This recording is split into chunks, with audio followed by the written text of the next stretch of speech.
Yan, good morning mga boss idol. Meron po tayo ditong dalawang unit na Rusi Karusa at saka Bajaj RE Maxima. Yan. Gagawin po natin siya ng comparison na mga sukat comparison review. Unahin muna natin itong Bajaj Maxima. Kung titingnan natin, halos yung height nila magkasing taas ng taas nila mga boss. Ayan. Susukatin natin ang gulong ng ating Bajaj Maxima ay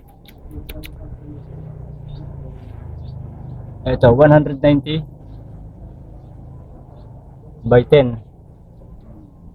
Itong atin ay 190 by 12 ang Rusi Karusa. Yung gulong sa huli niya ito 400 by 10. Ito naman ay 450 by 12 ito sa Rusi Karusa mga boss. Yung pong yung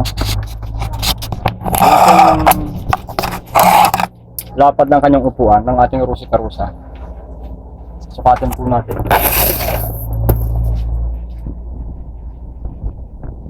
Ito sa metro ay 45 inches yung lapad.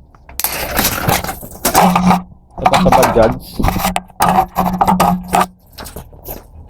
sa Maxima mas malapad mga boss. Ang sa Bajaj ay 48. Pero yung seat height nya, yung seat height mga boss ay yan, 37. Si Karusa ay 39 sa driver side. Kung upuan natin, yung lapad ng upuan niya ay ng Karusa 44. So, sa Bajaj natin ay sa Bajaj 46. Mas malapad doon sa Bajaj natin ang Bajaj analog yung kanyang analog po yung kanyang